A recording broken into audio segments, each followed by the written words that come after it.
আসসালামু আলাইকুম ওয়া রাহমাতুল্লাহ। আপনাদের এই মজলিসগুলিতে আমাদের আশা কিংবা এই নির্বাচন উপলক্ষে কথা বলাটা আসলে এটা আহ, খুব ভালো দেখায় না।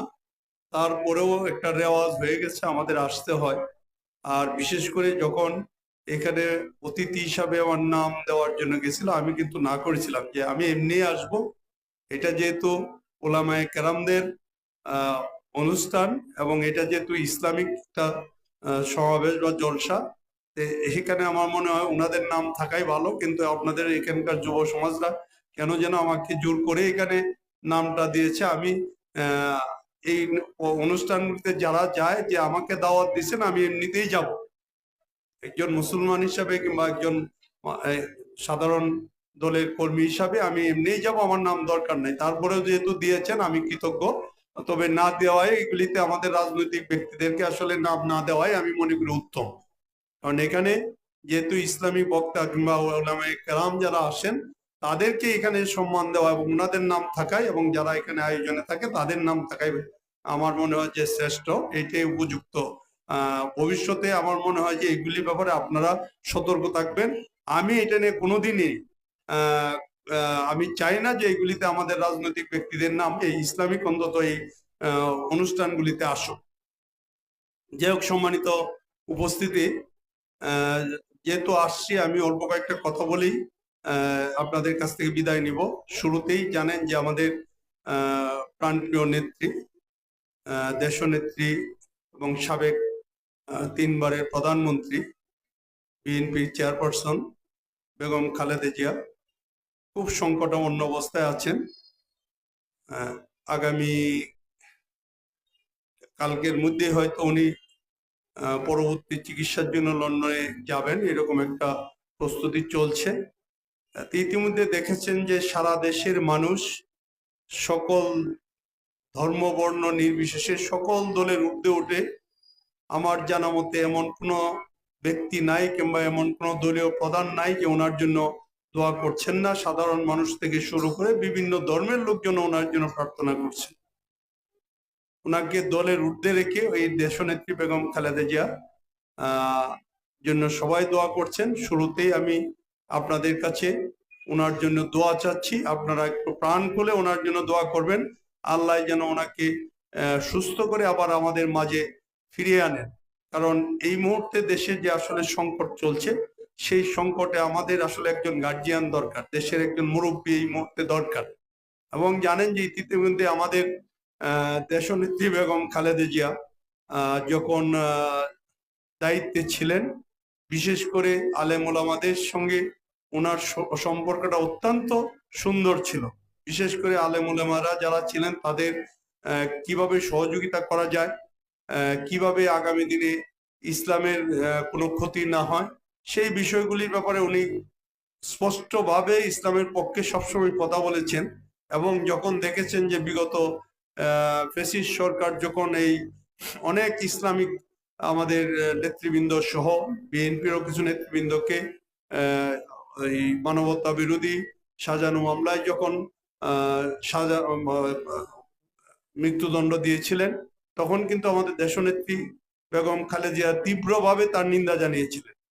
এবং এই যে হেফাজতের কথা বলছেন, হেফাজতের জন্য তখন শাপলা চত্বরে যখন হামলা করা হয়, তখন কিন্তু আমাদের, যদিও আমাদের দলের লোকজন হয়তো ওইভাবে সাড়া দিতে পারে নাই, কিন্তু উনি কিন্তু আমাদের দলের সমস্ত নেতৃবৃন্দকে বলছিলেন যে যা পারো তাদের পাশে দাঁড়াও। কিন্তু তারপরেও কিন্তু এই ফ্যাসিস্ট সরকার হত্যাযজ্ঞ চালিয়েছিল। আপনারা জানেন যে অনেকে হয়তো বলতে পারেন যে বিএনপি এখন আমি নাম বলতে চাই না, কিছু ইসলামিক দল যাদেরকে নিয়ে আমরা হয়তো এই ফ্যাসিস্ট সরকারের বিরুদ্ধে আন্দোলন করেছিলাম, আজকে যে এই মুক্ত পরিবেশে একটা ইসলামী সভা হচ্ছে, সেটা কিন্তু বলতে গেলে দীর্ঘদিনের আন্দোলন সংগ্রাম এবং গত জুলাই আগস্টের পট পরিবর্তনের জন্য আজকে কিন্তু এই মুক্ত পরিবেশে এই ইসলামিক সমাবেশগুলি করা যাচ্ছে। আগে কিন্তু একটা সভা সমাবেশ করার জন্য পুলিশি পারমিশন, পুলিশি ক্লিয়ারেন্স না হলে কিন্তু হতো না। আজকে কিন্তু এটা কোথাও লাগে বলে আমার মনে হয় না, বড় জোর কোথাও জানাইলেই হয়, কিন্তু কোথাও নিষেধ দেওয়া কিংবা অমুকরে আনা যাবে না। আগে একটা ইসলামী সমাবেশ করতে গেলে কারে কারে আনতে পারবেন, কোন আলেমকে আনতে পারবেন না, এরকম কিন্তু বাধ্যবাধকতা একটা দেওয়া ছিল। এইভাবে কিন্তু গত 16-17 বছর আমরা কিন্তু পার করেছি। আলহামদুলিল্লাহ আমরা কিন্তু এই রক্তের বিনিময়ে, এই ছাত্র জনতার রক্তের বিনিময়ে কিন্তু আমরা এই মুক্ত পরিবেশটা পেয়েছি। তাদের জন্য আল্লাহর কাছে শুকরিয়া আদায় করছি, আল্লাহর এবং তাদের আত্মার মাগফিরাত কামনা করছি যে আল্লাহ আমাদেরকে একটা সুন্দর পরিবেশ দিয়েছে। অন্তত মন খুলে সুন্দরভাবে আমরা ইসলামিক সভা সমাবেশ সহ বিভিন্ন কাজকর্মগুলি আমরা করতে পারছি, এই পরিবেশটা অন্তত এসেছে। আপনারা জানেন যে আমাদের দলের পক্ষ থেকে ইতিমধ্যে আমাকে নেত্রকোনা 2 আসন থেকে মনোনয়ন দেওয়া হয়েছে। এই জন্য আল্লাহর কাছে শুকরিয়া আদায় করছি এবং আমাদের দেশনায়ক জনাব তারেক রহমান, ওনার কাছে কৃতজ্ঞতা জানাচ্ছি। হয়তো আপনাদের অকুণ্ঠ সমর্থনে হয়তো মনোনয়ন পাওয়াটা আমার জন্য সহজ হয়েছে। যাই হোক, আমি দু একটি কথা বলতে চাই যে জানেন যে আমরা বাংলাদেশ জাতীয়তাবাদী দলের প্রতিষ্ঠাতা শহীদ রাষ্ট্রপতি জিয়াউর রহমান আজকে আমাদের মাঝে নাই, কিন্তু ওনার আদর্শকে লালন পালন করে কিন্তু আমরা এই দল চালাচ্ছি এবং ওনার ইমেজের উপরে কিন্তু এই দলটা এখনো এই বাংলাদেশের আপামর জনসাধারণ কিন্তু এই দলের আদর্শের প্রতি তাকিয়ে আছে বা এই দলের আদর্শ লালন পালন করে যাচ্ছে। তার ম্যাক্সিমাম ইমেজটাই কিন্তু আমাদের শহীদ রাষ্ট্রপতি জিয়াউর রহমান এবং পরবর্তীতে আমাদের দেশনেত্রী বেগম খালেদা জিয়া এবং ভারপ্রাপ্ত চেয়ারম্যান জনাব তারেক রহমানের। এই বাংলাদেশে যদি আমরা অতীতের দিকে তাকাই, এই বিসমিল্লাহির রহমানির রহিম যেটা এই সংবিধানে 72-এ যে সংবিধান ছিল, সেই সংবিধান পরবর্তীতে সংশোধন করে আমাদের শহীদ রাষ্ট্রপতি জিয়াউর রহমান 79 সালে যে সংবিধানের সংশোধনী আনিয়েছিল 6 এপ্রিল, সেইখানে কিন্তু বিসমিল্লাহির রহমানির রহিম সংযোজন করেছিলেন সংবিধানের শুরুতেই। এবং রাষ্ট্রের যে মূলনীতি ছিল ধর্মনিরপেক্ষতা, সমাজতন্ত্র, এগুলি যে আওয়ামী লীগের করা ছিল, সেইখানে কিন্তু আল্লাহর প্রতি পূর্ণ, সর্বশক্তিমান আল্লাহর প্রতি পূর্ণ বিশ্বাস এবং আস্থা, গণতন্ত্র, জাতীয়তাবাদ এবং সামাজিক এবং অর্থনৈতিক ন্যায় বিচারের ক্ষেত্রে সমাজতন্ত্র কায়েম করা, যেটা বলা হয়েছিল, এগুলি কিন্তু এই শহীদ রাষ্ট্রপতি জিয়াউর রহমানই এই সংবিধানে সংযোজন করেছিলেন। পরবর্তীতে যদিও অনেক কিছু পরিবর্তন হয়েছে, কিন্তু এই বিসমিল্লাহির রহমানির রহিম কিংবা রাষ্ট্রধর্ম ইসলাম এইগুলি পরিবর্তন করার সাহস কিন্তু তারা অনেক কিছু করে ফেলছে, কিন্তু এটা করার কিন্তু সাহস বিগত ফ্যাসিস্ট সরকারও পায় নাই, কারণ জানে যে এটার উপর হাত দিলে এই দেশের জনগণ, এই ইসলাম প্রিয় জনগণ মেনে নিবে না, সেই ভয়ে কিন্তু তারা হাত দেয় নাই। কিন্তু বাকি কাজগুলো কিন্তু কাটছাট করে মানুষের অধিকার হরণ করার জন্য যা যা করার সব কিন্তু করে ফেলছে। অনেকেই অনেক কথা বলতে পারে, এখন ধরেন এই বিএনপির নামে নানান ধরনের ট্যাগ দেওয়া হচ্ছে যে হয়তো আওয়ামী লীগের দোসররা যাতে আওয়ামী লীগের একটি বিএনপি। বাস্তবে কি তাই?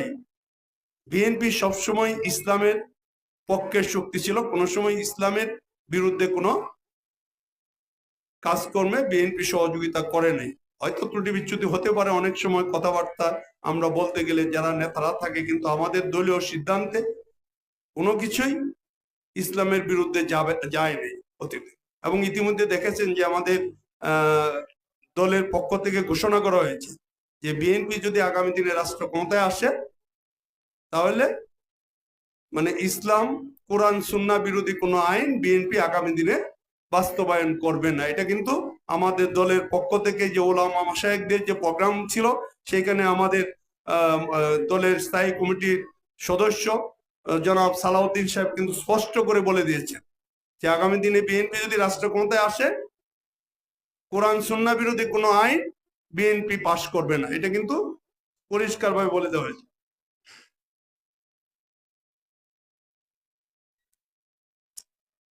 যাই হোক, এইগুলি জাস্ট বলা এই জন্য যে অতীতে যাদেরকে নিয়ে আমরা ফ্যাসিস্ট সরকারের বিরুদ্ধে আন্দোলন করেছিলাম, তাদের মধ্যে কিছু দল কিন্তু বিএনপিকে ওই কাঠগড়ায় দাঁড়ানোর চেষ্টা করছে।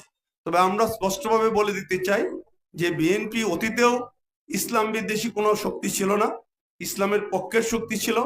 শহীদ রাষ্ট্রপতি জিয়াউর রহমান উনি নিজেও ইসলাম প্রিয় একজন ব্যক্তি ছিলেন এবং ইসলামী উম্মার সঙ্গে ওনার সবচেয়ে সুসম্পর্ক ছিল এবং ইসলামকে প্রতিষ্ঠিত করার জন্য উনি অনেক কাজকর্ম করে গিয়েছেন। এটা ইতিমধ্যে আপনাদের দু একজন কথাও বলেছেন যে সৌদি আরবে এখনো এটাকে জিয়া গাছ হিসাবে তারা এখনো কিন্তু উল্লেখ করে যে নিম গাছ দিয়ে আসছিল, তারা কিন্তু নিম গাছ জানে না, কিন্তু জিয়া ট্রি নামে তারা এটাকে চিনে। এই শহীদ রাষ্ট্রপতি জিয়াউর রহমান এটা উপহার হিসাবে সৌদি আমিরকে দিয়েছিলেন, সৌদি রাষ্ট্রপ্রধানকে এটা দিয়েছিলেন। সেটার ছায়া এখনো হাজী সাহেবরা কিন্তু উপভোগ করেন। এবং ইসলামী উম্মার সঙ্গে উনি ওআইসি সহ বিভিন্ন গুরুত্বপূর্ণ সংস্থার মধ্যে উনি দায়িত্ব পালন করেছিলেন। এবং উনি ইরান ইরাক যখন যুদ্ধ হয় সেই যুদ্ধ বন্ধ করার জন্য ভূমিকা নিয়েছিলেন, যদিও উনি শেষ করে যেতে পারেন নাই। এই আন্তর্জাতিক এবং দেশীয় চক্রের শিকার হয়ে ওনাকে হত্যা করা হয়েছে। যাই হোক, আমরা এটা হলো রাষ্ট্রীয় পর্যায় থেকে আমরা আপনাদেরকে এটা এনশিওর করতে চাই যে আগামী দিনে যদি বিএনপি ক্ষমতায় আসে, আপনাদের এই ধর্মীয় যে সমস্ত বিষয়ে ইতিমধ্যে দেখেছেন যে আমাদের দলের পক্ষ থেকে বিশেষ করে আমাদের কওমি মাদ্রাসা এবং আমাদের মসজিদ মাদ্রাসা সহ এইগুলির বিষয়ে আমাদের দলের পক্ষ থেকে ভারপ্রাপ্ত চেয়ারম্যান যে 31 দফা দিয়েছেন, সেই 31 দফায় স্পষ্টভাবে উল্লেখ আছে যে আগামীদের জন্য যদি বিএনপি ক্ষমতায় আসে, তাহলে এই কওমি মাদ্রাসাকে মূল স্রোতের সঙ্গে কিভাবে তাদেরকে কাজে লাগানো যায়। শুধু মসজিদ কওমি মাদ্রাসা থেকে পাশ করে ইমামতি করবে, মাদ্রাসায় পড়াবে সেটা না, তারা যেন রাষ্ট্রের গুরুত্বপূর্ণ জায়গায় তারা যেন অংশগ্রহণ করতে পারে, সেইটার সম্পর্কে শিক্ষা ব্যবস্থাকে ঢেলে সাজানোর জন্য আমাদের দলের পক্ষ থেকে ঘোষণা করা হয়েছে। এবং প্রত্যেকটা মসজিদ এবং মসজিদের ইমাম এবং মুয়াজ্জিনরা যেন সরকার থেকে একটা নির্দিষ্ট আকারে ভাতা পায়, সেইটাও যদি বিএনপি আগামী দিনে দায়িত্ব পায় তাহলে এটাও বাস্তবায়ন করবে। সুতরাং আমাদের যে সমস্ত কথা দলের পক্ষ থেকে, এইটা হয়তো নির্বাচনের আগে আমাদের দলের ইশতেহারে আরো সুস্পষ্টভাবে উল্লেখ করা হবে। তবে ইতিমধ্যে 31 দফা যে সমস্ত কথা উল্লেখ আছে সেগুলি যদি বাস্তবায়ন হয়, তাহলে বাংলাদেশ সত্যি একটা সুন্দর ন্যায় বিচার, সমৃদ্ধি এবং মানবিক দেশে একটা পরিণত হবে। যাই হোক, পরিশেষে আমি আসছি আপনাদের কাছে দোয়া চাওয়ার জন্য। আমার দেশনেত্রীর জন্য দোয়া করবেন, আমার জন্য দোয়া করবেন।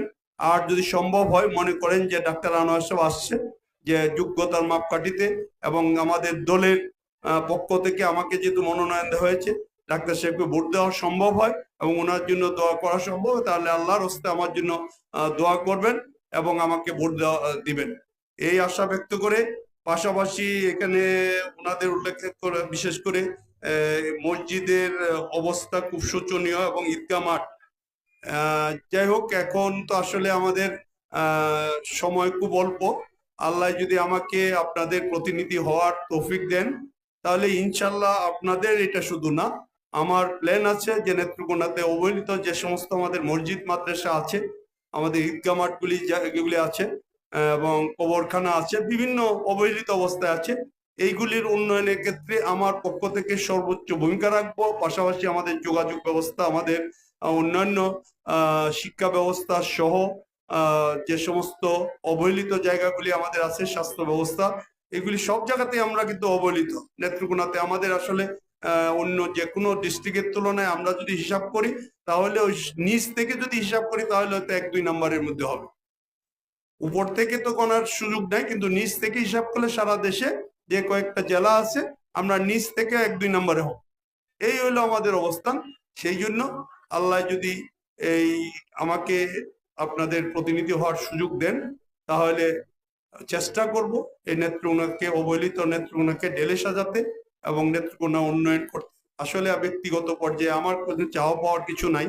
আমি জানেন যে আমার যতটুক আমার মেধা এবং এ দিয়ে চেষ্টা করেছি সততার সহিত ইনকাম করতে, মানুষকে যতটুকু সম্ভব ডাক্তার হিসাবে সহযোগিতা যতটুকু সম্ভব করার, আপনাদের পাশে থাকার, বিগত দিনের দলের দায়িত্ব যতটুকু ছিল সেটাও পালন করার চেষ্টা করেছি সততার সঙ্গে। বাকিটা জীবনও যেন এই সততার সহিত পার করতে পারি, দোয়া করবেন। আর পাশাপাশি যে বিষয়, এই দুইটা ঈদগাহ মাঠ এবং মসজিদের উন্নয়নের জন্য ইনশাল্লাহ আল্লাহ, ইতিমধ্যে আমরা বিভিন্ন জায়গায় গত কিছুদিনে 1-2টা করে বিভিন্ন এলাকায় মসজিদ মাদ্রাসা কিছু সরকারের সাথে যোগাযোগ করে কিছু অনুদান আমরা দিয়েছি। ইনশাল্লাহ আগামী দিনে এইগুলি আমরা ব্যবস্থা করব। আপনারা দোয়া রাখেন আমার জন্য, আর আমাদের দেশনেত্রীর জন্য আবারও দোয়া চাচ্ছি।